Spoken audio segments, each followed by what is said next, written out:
I do appreciate it, and I appreciate the opportunity to join with the group today and discuss some of the activities we have going on. Uh, as Pete indicated, my name is Bill Fox. I am an associate professor with Texas A&M AgriLife Research out of the Blackland Research and Extension Center in Temple, Texas, and on the faculty with the Ecosystem Science and Management Department here in College Station. I'd like to recognize my colleagues that are working with me on this project. Dr. Jay Angerer, who is also at the Temple Center. Ms. Jenny Pluhar is the Executive Director of the Texas Grazinglands Coalition. Dr. Doug Tollison is the Superintendent of the Sonora Research Station out in Sonora, Texas. Of course, all of y'all know Megan, and probably most of y'all know Bob Lyons. So that kind of makes up the core team. And today's discussion is going to be about a project that we're moving on. But a little bit about myself first.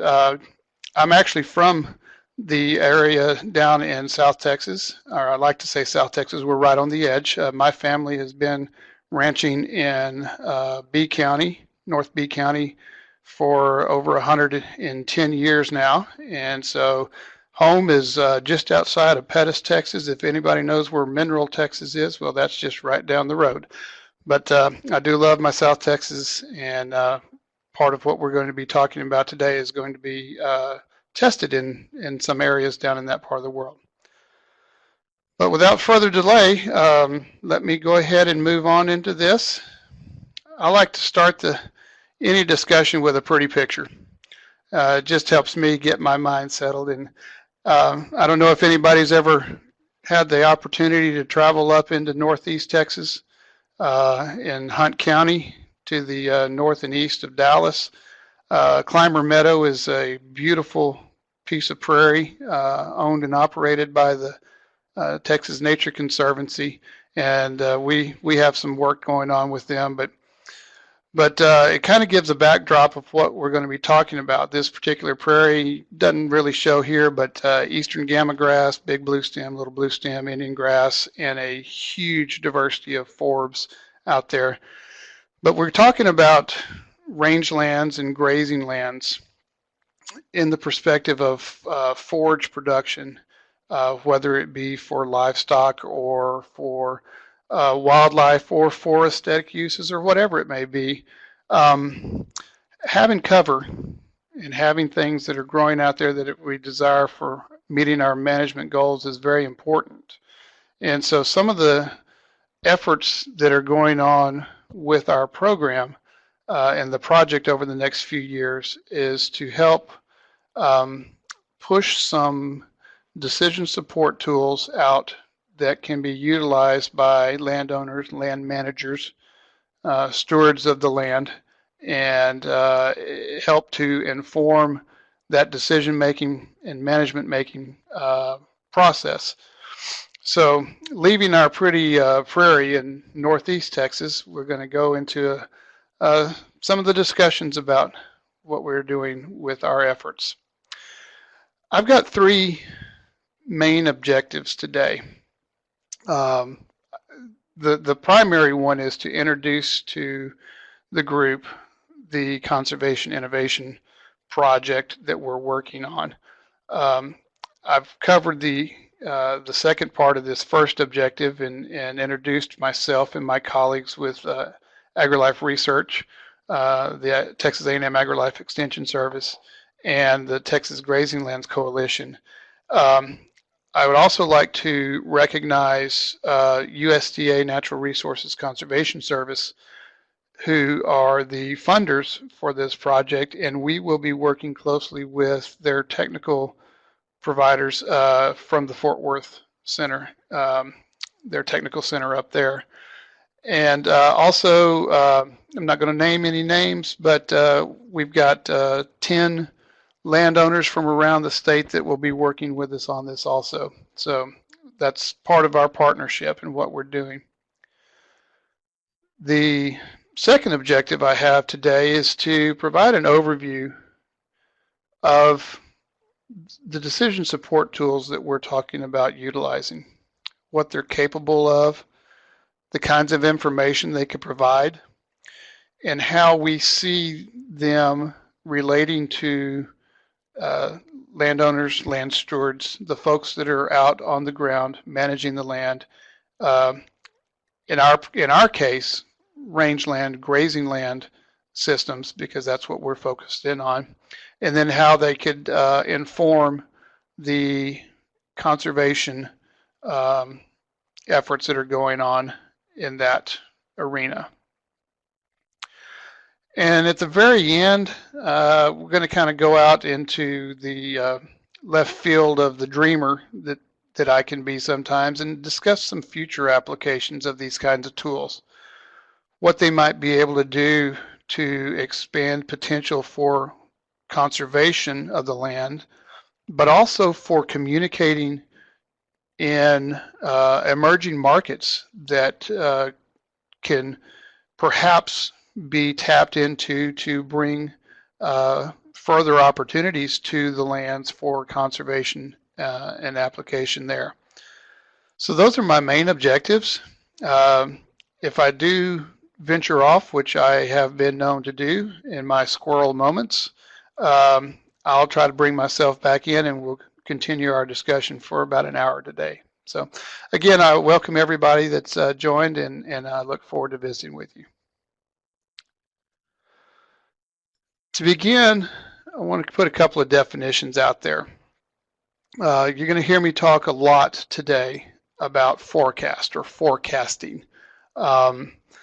We all, in general, know kind of what we're talking about when we're talking about forecasting. We all look at the weather forecast most every day, and we're doing something similar to what the weather forecasting is doing, albeit I hope with a little bit better results, because I'd love to be a weatherman where I could be wrong 50% of the time and still get paid for it. But nothing against any weathermen or weatherwomen that are out there, but we're doing something similar to that. It's using statistical tools, using trends and analysis of trends of things that are on the ground, whether it be the weather, whether it be the vegetation communities, whether it be different classes of livestock or animals, bringing those together and then being able to provide indicators of probable near-term conditions. Now, we're really talking about forage here and forage utilization, but the ideas of probable near-term conditions. And I want to really focus in on the word probable, because just as it is in the weather forecast, there's nothing certain about forecasting. There's all kinds of dynamics that could take place that are unintended or unable to be seen. But based upon a long effort of development, these tools are capable of providing some very good information on the near-term conditions of forages or nutritional needs for folks that are working in the livestock arena or the wildlife management arena. The second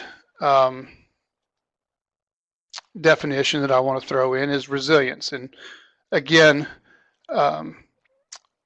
most of us have a general understanding or idea of what resilient is. We talk about resilient people or resilience on the land, but from our perspective, we're looking at the resilience as the capacity of the land system to absorb a disturbance, drought, fire,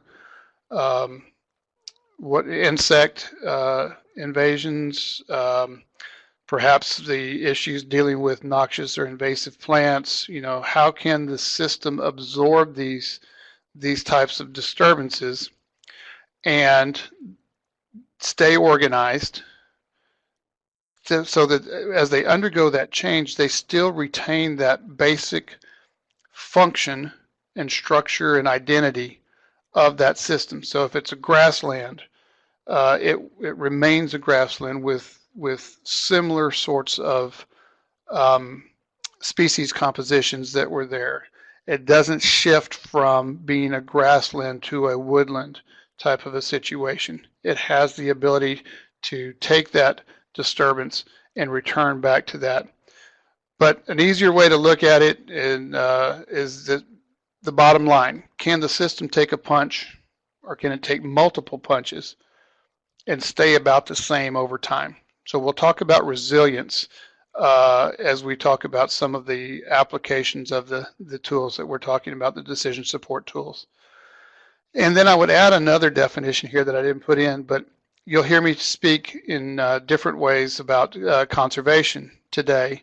Again, most of us have a general working idea of conservation from a rangeland or a grazing land perspective, being able to conserve these systems, to be able to continue utilizing them over time to meet our whatever goals that we may have for ourselves and our operations. But we could also talk about conservation maybe from a more direct aspect of, for instance, utilizing the conservation practices that the Natural Resources Conservation Service has. Grazing management, conservation from range replanting, water resources, et cetera. So primarily today's discussion will be conservation on that former version of it, and conserving that landscape for helping us to continue to meet the goals of our operations. So to begin this, the team received a Conservation Innovation Grant, which is a USDA Natural Resources Conservation Service grant that is funding us to bring together several of these forecasting tools that I'll be talking about this morning in an innovative and a collaborative manner, and in a way that they can be placed in the hands of those who are making the conservation decisions on the landscape. You'll hear me talking today about models and this and that, and a lot of us sometimes, and myself including because I'm not a modeler, when we start talking about models, the eyes roll back in the head and we start to get a little bit skeptical. Well, part of the effort that we're going to do with this, because it is a conservation innovation grant, which is different than just plain research, is that we want to unveil some of those shadows that have been around these tools and these modeling tools. So we're not asking anybody to become a modeler. We're hoping to be able to provide a tool that is based upon the models, but can be utilized by the folks that are on the ground making those conservation decisions. That's very key to us. So those systems that we're talking about today, I will refer to the Livestock Early Warning System, or LEWS, and the Forage Risk Assessment Management System, or FRAMS. These are publicly available decision support tools that have been developed over the years between components of Texas A&M University system and the United States Department of Agriculture. The Livestock Early Warning System has multiple components that we'll discuss today that make up part of this early warning system. The FRAMS also is based upon some of those tools, but also has been used in some ways in the risk management side of the equation in the United States with some of the insurance aspects, and actually partnered with a corporate entity that worked together with folks from the university. One of the important things that we want to find from the efforts going on with this program is that the metrics that are being delivered out of these systems, well, they're obviously very important to the people that are on the ground. If we're talking about forage forecasting and the availability of forage or the nutritional value of that forage at a given time, that's obviously very important to the people who are using it locally. But one of the other aspects of this that we really want to try to bring forward is that and we're not talking about giving out specific information about specific lands, but in general, from a regional perspective, being able to provide metrics that society can see, that the benefits of the investments in conservation, both at the landowner scale or those who are participating with conservation programs, say with Natural Resources Conservation Service, and the potential value of future investments in conservation on these rangelands and grazing land systems is of great value to society, not just to the local operational efforts, but to society as a whole. And I like to use an example, and the numbers may not be perfectly right, but if you take Dallas-Fort Worth, 6.5 million people in the Metroplex, roughly 60% of their water resources are generated off of working lands in the region, either in the Northern Trinity River Basin, where you have a lot of grazing lands, a lot of farm lands. There's value to society in good land conservation efforts on these different types of lands. So we want to hopefully be able to bring some of this to light so that folks can start looking at the value to society, not just to the folks locally. But at that local level, that individual landowner, that individual land manager, we want to be able to provide these forecasting tools and assisting those folks in forecasting based upon the conditions locally, and to help them be able to build into their decision-making processes and increase sound stewardship decisions locally. Again, if we're doing that, we're having the opportunity to affect larger societal benefits. So we're trying to meet two different aspects of this with some of the outputs from these tools. And then our third one is to provide education and outreach to our land stewards in the state that will focus on helping them achieve widespread use of these tools. We really, they've been utilized in different ways over the years, and I should back up and say some of them have been around since the mid-90s. We're just now getting to the point to where we're really able to utilize their full potential because of the capabilities of computing these days and some of the other technological advances that have taken place over the last 25 to 30 years. But we want to be able to provide a tool that can be utilized by those individuals to help them in informing the decision-making process. So as we move forward with this, we're going to kind of put it in a perspective of drought, and I talked earlier about resilience and being able to handle that punch that we get. Well, drought is obviously one, and especially in rangeland and grazing land landscapes, drought's a significant driver. It's probably can be argued as one of the most catastrophic drivers of disturbance, and one of the largest economic constraints that landowners can face in these rangeland and grazing land ecosystems. And unfortunately, drought is kind of like death and taxes. It's pretty much a given. It's going to come around. Death, we don't know when it's coming. Taxes, at least we know that they're going to come after us every April 15th. Drought, what we want to do is try to bring to bear some abilities to see it coming a little bit sooner than maybe we have in the past. We know that there's all kinds of things that affect the weather and the climatic aspects of our rangeland and grazing land ecosystems. El Niños, a lot of times we're looking really good, feeling really good. I have been through several El Niño cycles with our place and have seen amazing grass growth and production. La Niñas, the opposite.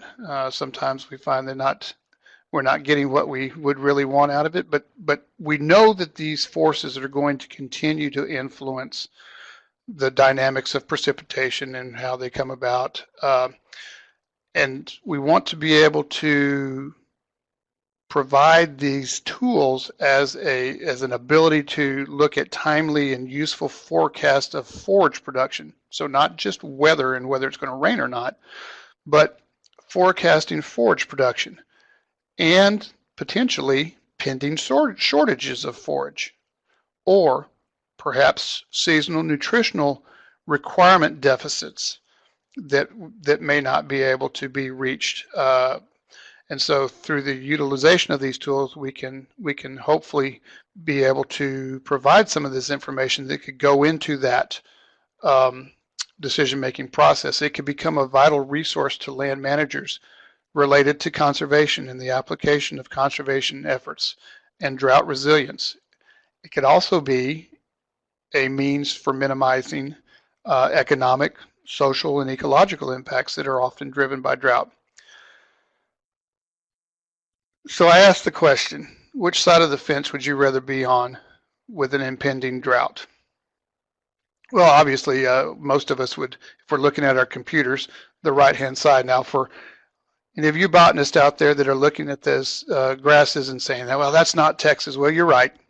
That's not Texas. That's actually California. But I like to use the fence line contrast here because it's really good. So which side of the fence would you want to be on? Well, the management options and the ability to withstand disturbance and drought is highly increased where we have the much higher grass growth going on. Many more options, many more opportunities for us to move within that than the left-hand side where we really don't have much. But it's our contention that through land management and conservation, tied to the idea of relevant and timely decision support information that can be provided through the tools that we're working with, it can add, again, another level of adaptation ability and the ability to adjust management under dynamic conditions. If you're able to look forward 30 days, 60 days, 90 days, and you'll hear me talk about this in a little while, if you're able to look forward and say, well, right now the forecast is that, when I get about 90 days out, I'm starting to get to a limiting situation on my forage in these particular areas. Those management decisions can be made to how am I going to move around to withstand that challenge. Well, why do we want to forecast? And that's a question that I wanted to pose to the group so that you could understand why we're doing this. I mean, you could forecast the weather, and if you get precipitation, most landowners have been doing this a long time and have seen how their land changes under different weather conditions, and in the mind that forecasting is already taking place. But we want to be able to bring some numbers to bear on this also. So from a grazing land livestock production system, we've discussed that drought poses a risk and adaptive management challenges to where early warning can play a critical role in helping make decisions on what are my management decisions going to be. So that's why we might want to forecast. Well, what are we forecasting? And why are we doing that? Well, drought, primarily from a rangeland, grazing land utilization aspect, really impacts and influences livestock, and I would add wildlife or production, in such a way that any reductions in both the quantity and or the quality of forage on these grazing lands are the challenge. So that's what we're looking at. It's forage. It could also look at feed crop production or water availability, but we're really looking at the forage quantity and the forage quality side of the equation. So that's why we do it and what we're doing it for.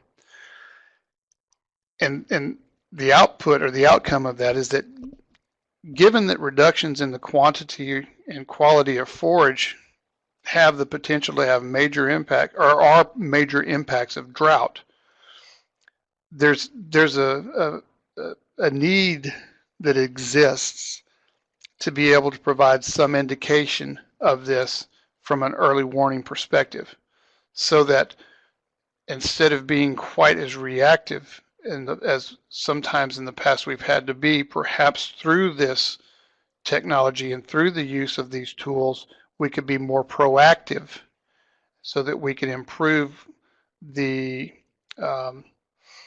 opportunities of livestock and herd management decisions in the face of drought to help maintain the resilience of these landscapes that we're working in. So that's the why, the first bullet of what we're looking at, and the outcome, or what it is that we're trying to actually work with.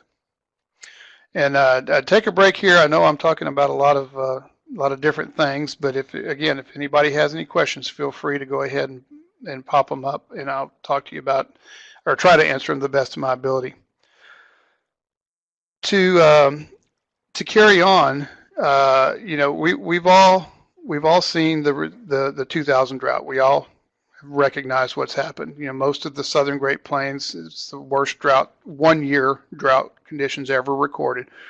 We saw the maps, whether it's the Keach-Byram or the Palmer Drought Index or whatever it may be, looking all red or very reddish colors. We saw driving down the roads, livestock in pastures with a keen eye looking for anything that might pop up to be eaten on. It was a bad situation.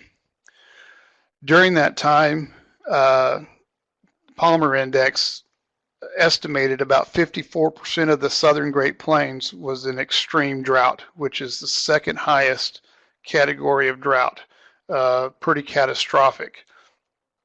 And 11% of the area actually in that early fall, entered into and was experiencing extraordinary drought, or the highest level of drought that is recognized. Completely catastrophic to rangeland, grazing land types of systems, as well as other systems. But what may not be quite as well known, some folks may have seen this, but total economic impacts of that drought was estimated to Texas agriculture was estimated at about $7.62 billion. And of that $7.62 billion, about $3.23 billion was from the cattle industry alone. From one component of the agricultural industry, almost made up 50% of the direct impacts of that drought, that 1 year drought. Add to that sheep and wool growers and other wildlife, other types of aspects that deal with animals, probably get pretty close to about 50% of the direct losses was around the animal aspects of the industry. But it's important to keep in mind that these are direct losses. So that's $7.62 billion. That's a lot of money. But that doesn't even go into account for the economic costs of restocking herds or restoring damaged lands and implementing conservation efforts, or other loss of goods and services that are tied to these landscapes. One in particular that I thought about that we've done some work on in the past is the sedimentation of our reservoirs. How much sediment was lost due to this catastrophic drought because we lost vegetation cover, had sediments running downstream into our reservoirs. That's a loss that doesn't really go into that number. So there's a lot of different ways that it impacted the community as a whole. So again, back to what we're doing, part of our efforts are to provide critical information related to drought potential and forage availability, and how it would benefit the long-term management of these resources that are being worked on with the grazing lands and the rangeland types of situations to provide a vital management decision support mechanism to allow for maintaining resilient landscapes. That's what we're doing this for. Some of you may have seen this graphic. I like to use it, the hydrological cycle. But anyway, we'll go through this quickly. But you know, when it's raining, we feel good. We got our umbrella up. We're sitting in our boat. And after the rains come and the tank's full, we got plenty of water. We're sleeping, snoozing, having a wonderful time. But drought's always on the horizon. And it starts to kick in. We may not recognize it at first, but it starts to kick in with the soil moistures and things like that, and then we become aware of it. And then all of a sudden, the boat's sitting on the bottom and the fish doesn't have any water, and we're really concerned. And then there's no water, and we become panicked.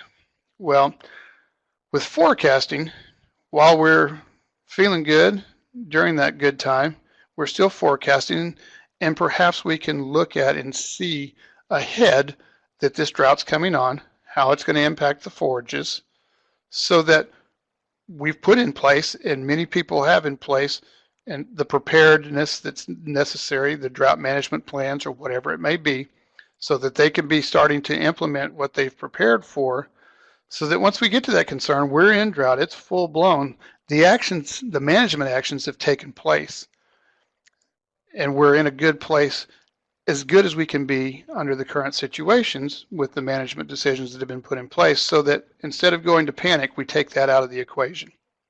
That's what we want to try to do with some of these tools. All right, now I've gone about 30 minutes on this so far, and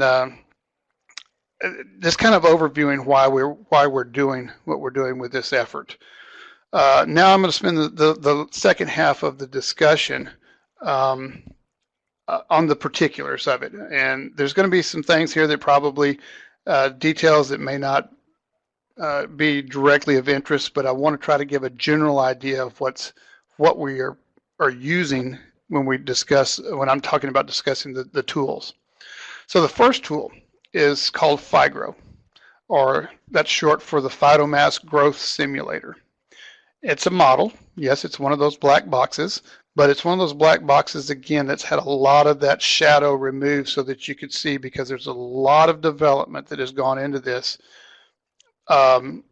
based upon real-world data, species compositions in rangelands, etc. But it's kind of the key. It's kind of the foundational linchpin to the early warning systems as a whole. And it's used for monitoring forage conditions in near real-time basis. So it's not immediate, but it's near real time.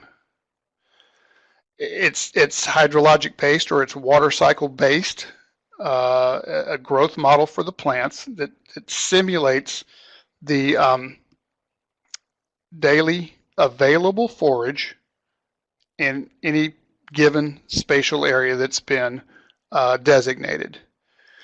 It also has the ability to simulate the preferential grazing aspects of different classes of livestock. So you may have browsers in your goats or deer, and you don't want the tools to be having them eat grass necessarily, because primary part of their diet is going to be in browsing. Whereas on the other hand, if you got cattle, well, their primary part of their diet is going to be grasses. So it has the ability to separate those and use preferential grazing based upon the livestock class that's out there to assess what kind of livestock could potentially be limited by low forage availability when grazing together. So again, the idea is to utilize this tool to look at forage quantity based upon what's on the ground from a vegetation standpoint, and also what's on the ground and utilizing the ground from a grazing standpoint. Phygrow has the ability to forecast forage conditions for lead periods up to about 90 days. It uses a special statistical forecasting model that I can't tell you that I know. I don't. I'm working with colleagues that do. But it uses historical patterns of weather, and historical patterns of species composition on the ground to estimate likely future conditions. And you get outputs similar to what we have here. So this is a simulation that is run from 2000 to December 25th, 2016. And it gives you information on the left-hand side. I think I have a pointer here. So on the left-hand side, oops, let's see if I could get this to work. Well, I can't seem to get the pointer to work. Hold your button down. Try this again. Hold the button down. There we go. Thank you, Pete. So here we've got some of the outputs from this. The last rain in the simulation was 22 days ago.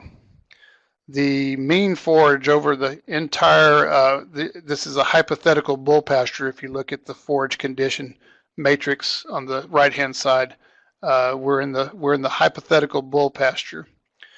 Forage availability today, estimates 1,460 kilograms per hectare. 30 days from now, how much is estimated to be available?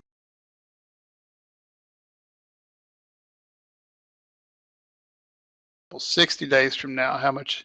And it's based upon the historic events that have taken place. So you end up with looking at this. If we're looking to look forward, you know that you're capturing the right kinds of information. For instance, as you look in this, the circle here, it actually captured the drought in 2011 and when it, how far it had carried all the way in through May of 2012. It also captured the events of the following couple of years where we really had some very good rainfall years in a lot of different areas of the state. So it's all built upon a historical situation, and then it can look forward because, as you see, the simulation ended December 25th, 2016, but the output shows you up here into January, February, March of 2017. That's part of that forecasting capability that we're talking about and what some of those outputs may look like. Another way of looking at this, and another set of outputs that come from this particular tool, again, we're in the bull pasture, but you can see we've got estimates of actual forage production over a 2-year period. And here we end up at December 25th, and we're looking forward and we say, okay, that green dotted line shows there, the forage forecast for the bull pasture that we would expect on average. The lower bound of that, the red line, shows, what if we're the lower aspects of that forecast, and that orange line shows the upper bounds or the possibilities of if we get a little added rain or something like that, we might even get more than what we expect. But that's what we're looking forward up to this time period of 30 to 60 to 90 days. Another output from this is a deviation from the long-term historical amount of forage in this particular hypothetical bull pasture. So as we're looking forward, or as we look back to the previous year, we could see, well, at the beginning of the year, we actually had a deviation below forage production than what has been historically over the past years. But starting later on in the year, we start to see that we're actually producing more. So again, how these types of information can be used is based upon the user, whether they want to look forward or not, and how they want to base their management decisions upon this. But it's built upon the long-term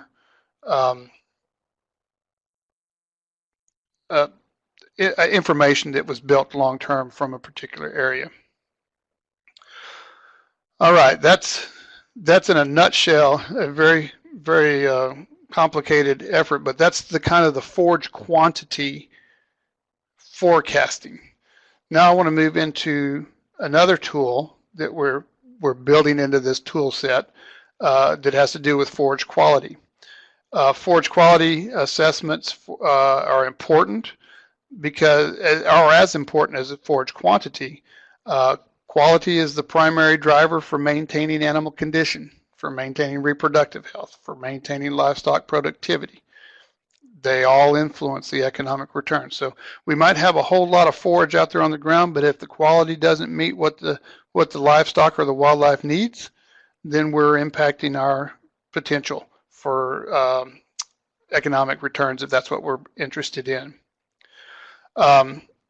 Texas A&M AgriLife Research and faculty from Texas A&M have developed a method using near-infrared reflectance spectroscopy. I'm not going to quiz anybody on that, but basically it's using light to scan livestock manure, and it's a well-tested, reliable tool for assessing the quality of the forage that's being grazed by ruminants.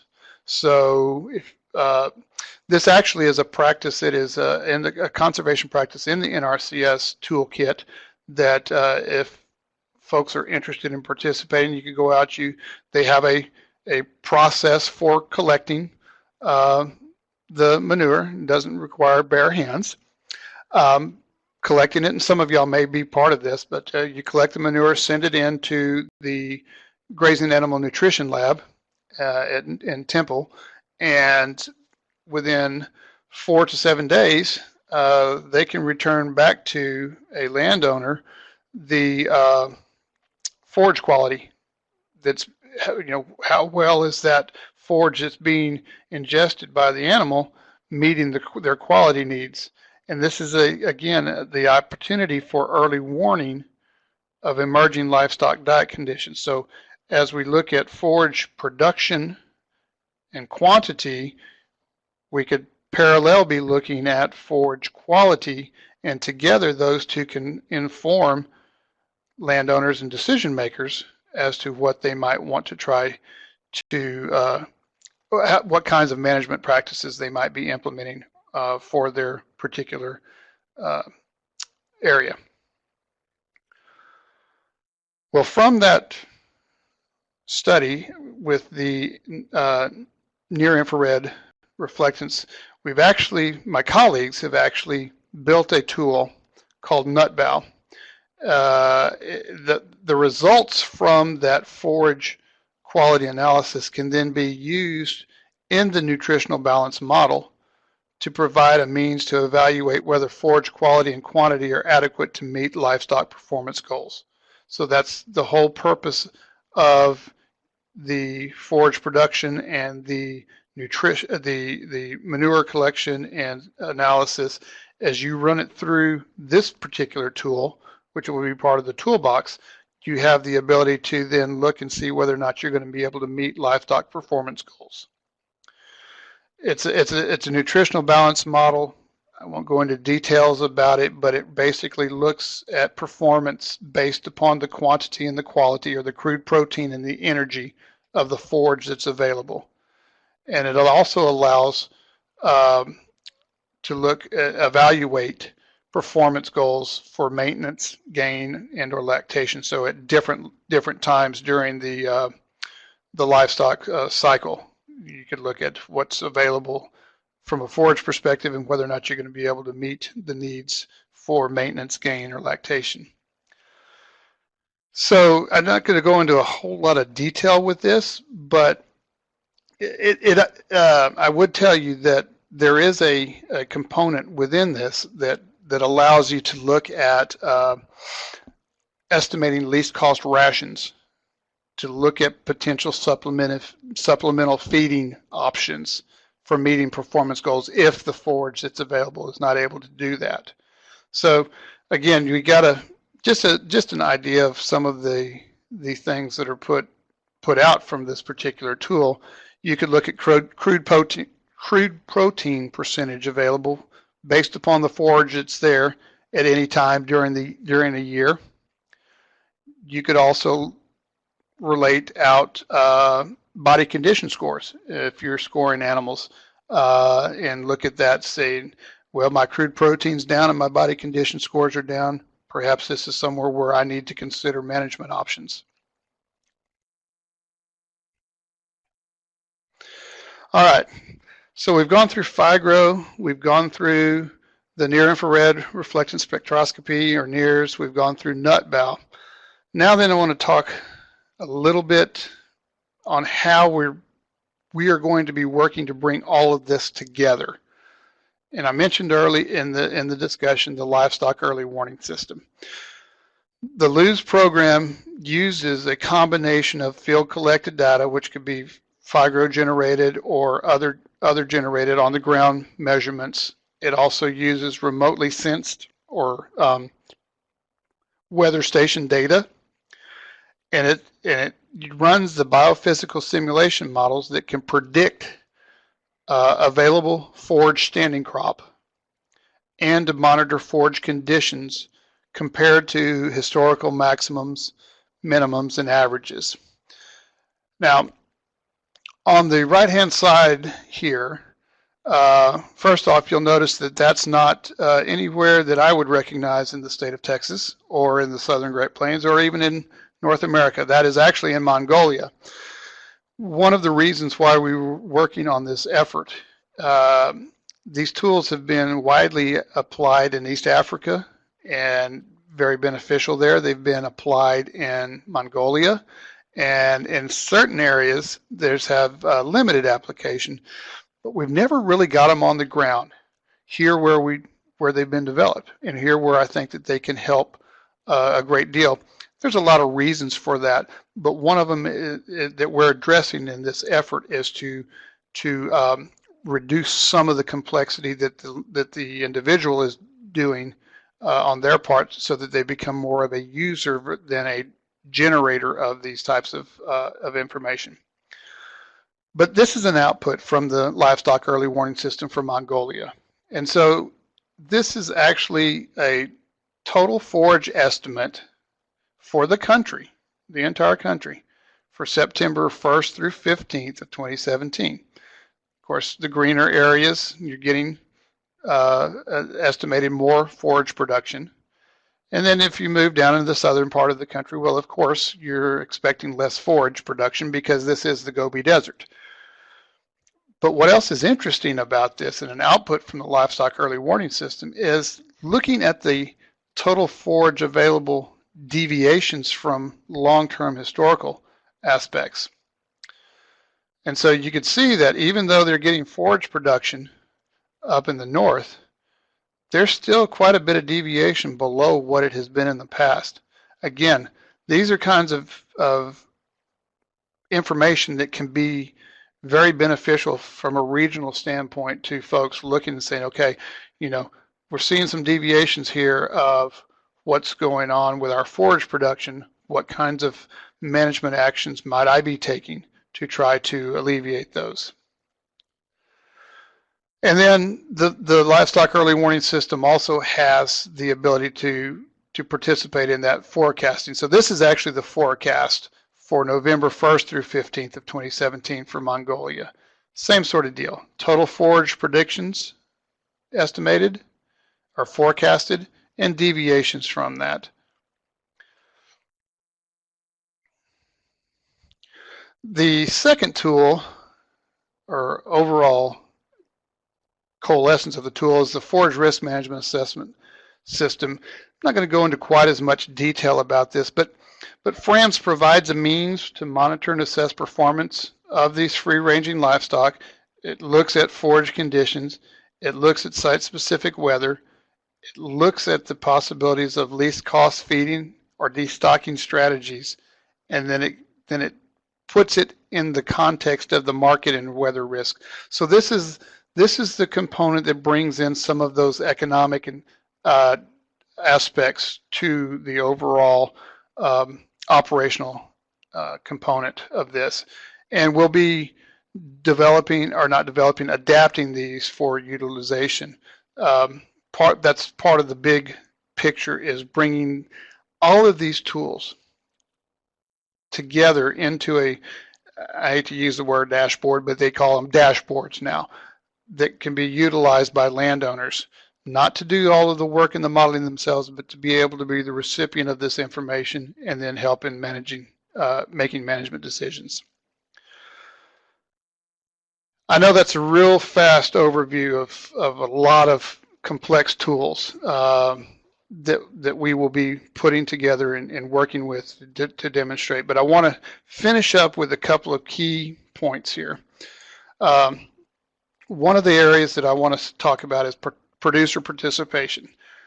This is a conservation innovation grant, and we are looking to bring a tool or a tool set to the producer that can be utilized by them, not by somebody sitting at a desk in College Station or in Corpus Christi or in Temple, sitting there punching a keyboard, but being able to be utilized by the producer. So the producer is in our mind as we're working with this to help them optimize and to meet their conservation goals for their efforts.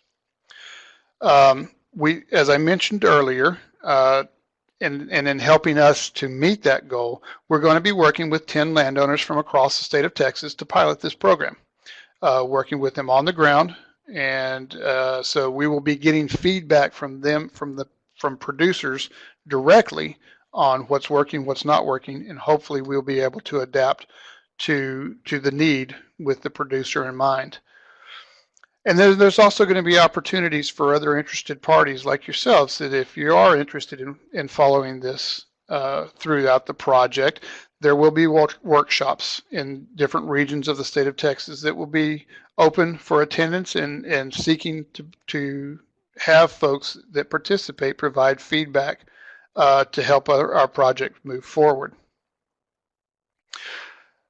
Just to give you an idea, we're not just doing this in a small area. We're going all the way from the rolling plains of Texas to the South Texas plains, from the piney woods of Titus County, across the across the Blackland Prairie to the Edwards Plateau, and then down onto the coastal prairie in Refugio County. So these 10 pilot areas where we're going to be working covers about 2/3 of the state of Texas. We don't have anybody in the high plains.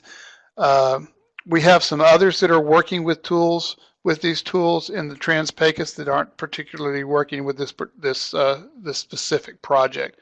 But we do cover a broad swath of the state of Texas when we're doing this.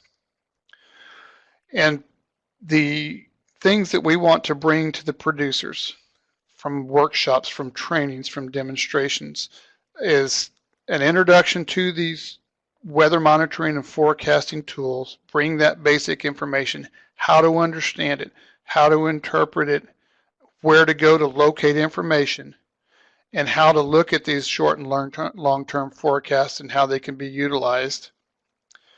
The second module of the overall outreach efforts is the information of the drought early warning systems. Again, so each of these modules we're going to have the discussions taking place and seeking the feedback coming from not only the producers working with us, but also from others that are participating in the workshops and the trainings.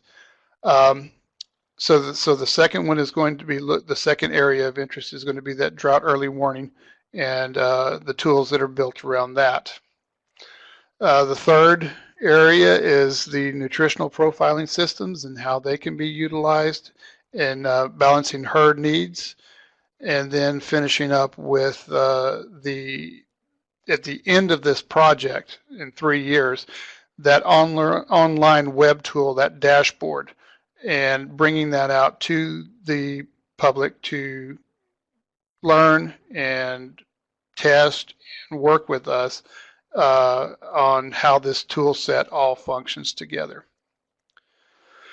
Some of the benefits that we see from it, demonstrating this effort, is that it provides decision support to a very broad area of livestock and wildlife producers, different operation sizes, different operational goals.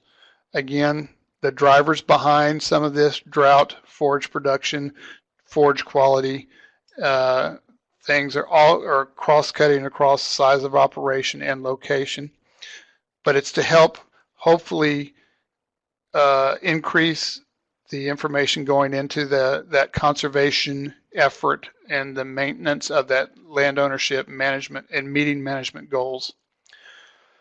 And then there's a wide array of climatic variation. That these tools are very adapted to be able to go across a large area. So we feel like that there's going to be some relevance there of being able to utilize across a broad swath. So with that, I'll close a few minutes early, and hopefully I haven't taken you that far into the weeds, but this is me standing in about 8-foot switchgrass pasture. So hopefully we're deep in the grass, if that's what you're interested in from a management perspective. I know that this is kind of a lot of information that's maybe not, directly applicable just yet to individual landowners. But if there are any questions, I'd be happy to try to answer with that. If there's not any, there's one more thing that I would add, but I wanted to leave enough time for a few questions if there were some. Dr. Fox, I'm kind of switching my hat here, and since I'm a producer, these workshops, whenever y'all going to have them, how are we going to find out about them? Y'all have a website or email to a county agent? How will we find out about the workshops?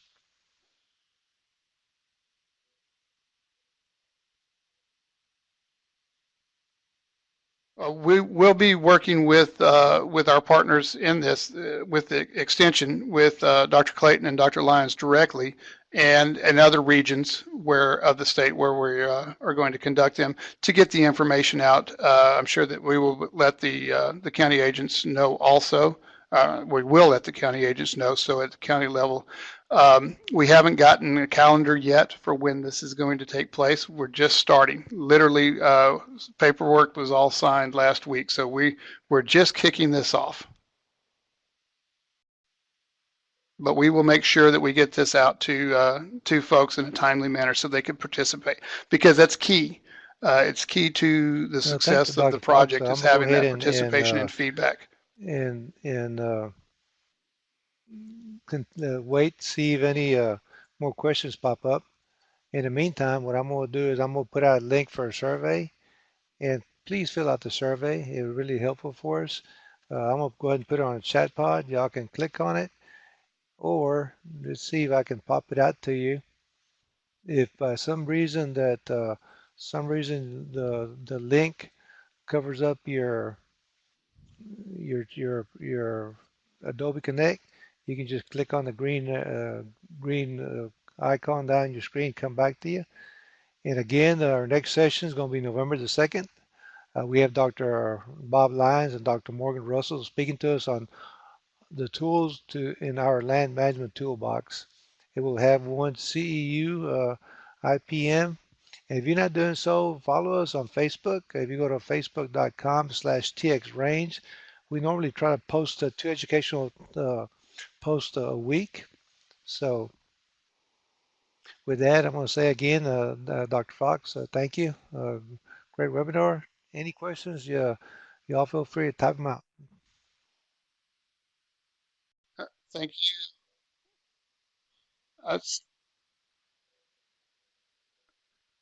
Well, thank you, Stephen. I do appreciate the well wishes, and we're looking forward to bringing this out to a much larger audience over the next couple of years. I really appreciate everybody's time and participation today.